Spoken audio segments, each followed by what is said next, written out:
The first fighter pilots flew in open cockpits thousands of feet above the trenches, with no radio, no radar, and often no reliable instruments.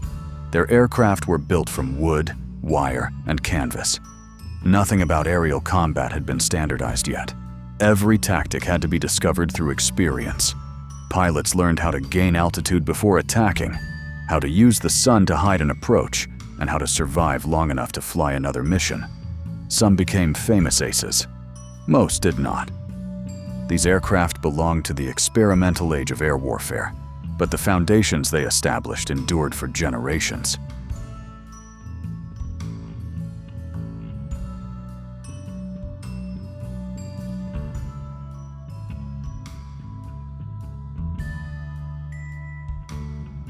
By 1939, fighter aircraft had become central to modern warfare. Britain depended on the Spitfire and Hurricane.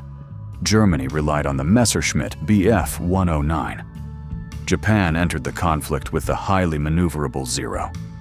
Air superiority increasingly determined the outcome of campaigns on land and at sea.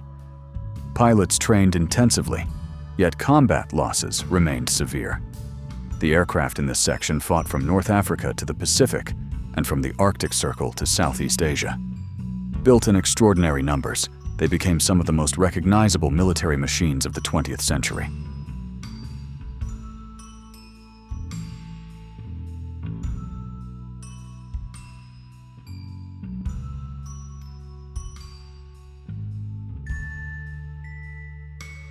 In 1944, piston engine fighter development was approaching its ceiling. The P-51 Mustang escorted bombers to Berlin and back. The Corsair became one of the most effective naval fighters of the Pacific War. Engineers continued searching for additional speed and power, but progress came in increasingly smaller increments. Many pilots entering battle were now veterans with years of operational experience. Looking back, these aircraft represented the final refinement of a technology that had evolved at remarkable speed since 1914.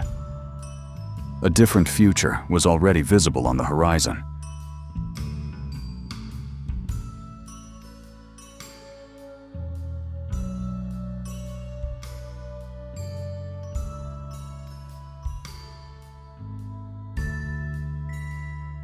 In the final year of the Second World War, the jet age arrived.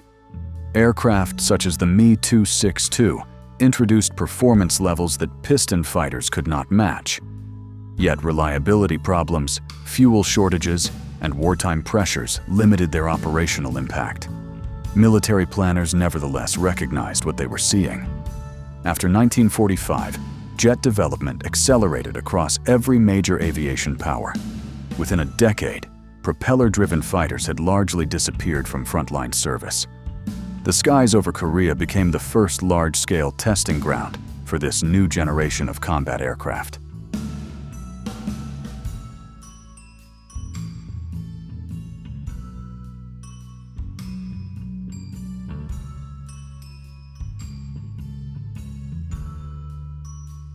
The Cold War turned fighter aviation into a contest of technology, industry, and engineering.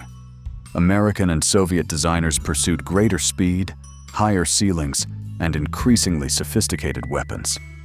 Breaking the sound barrier was celebrated as a milestone, then quickly surpassed. Aircraft soon operated at altitudes and speeds unimaginable a generation earlier. Guided missiles became more capable with each passing decade. Pilots required specialized equipment simply to function in these environments. The fighter aircraft emerging from this era were becoming far more than machines built around a gun and an engine.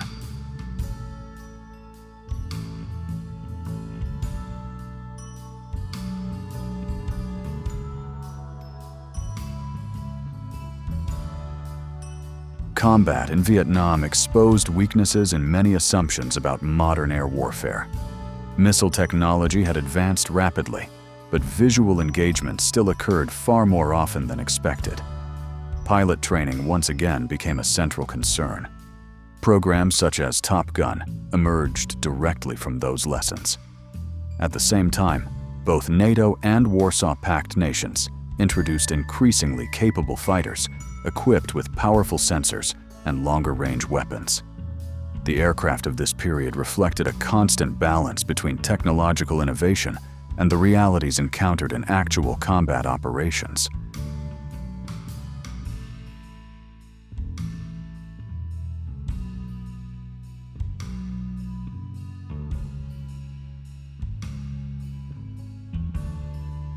The fighters introduced during the 1970s and 1980s continue to influence military aviation today.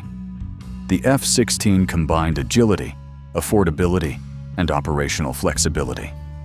The Su-27 impressed observers with its range and maneuverability.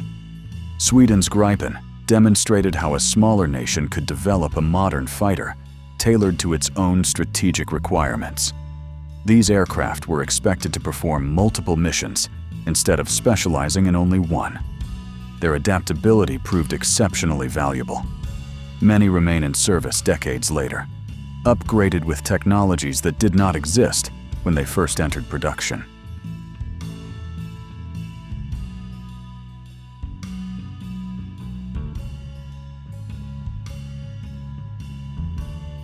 By the 1990s, computing power was reshaping fighter aviation. Pilots increasingly relied on advanced avionics, digital displays, electronic warfare systems, and secure data networks. Information became a critical element of combat effectiveness. Nations around the world invested heavily in domestic fighter programs to strengthen both military capability and industrial independence. Modern multi-role aircraft combined functions that previously required several specialized platforms. Interception, strike missions, reconnaissance, and maritime attack could often be performed by a single aircraft equipped for the task at hand.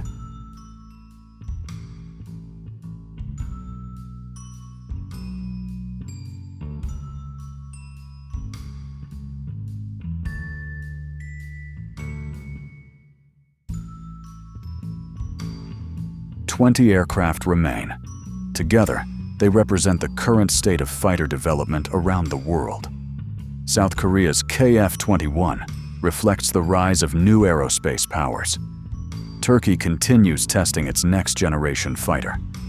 India is expanding Tejas production while pursuing future designs. China now operates multiple stealth aircraft, including carrier-capable variants. Russia's Su-57 combines reduced radar visibility with advanced maneuverability. Sweden's Gripen E emphasizes efficiency and modern capability.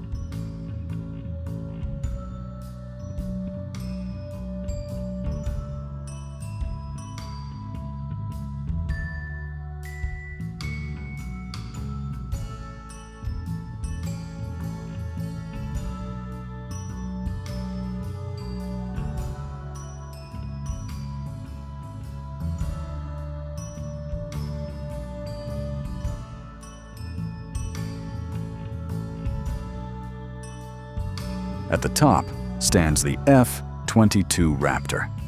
Since its first flight in 1997, it has established an extraordinary reputation among pilots and analysts alike. Supercruise performance, a minimal radar signature, and exceptional situational awareness have made it one of the defining fighter aircraft of its era.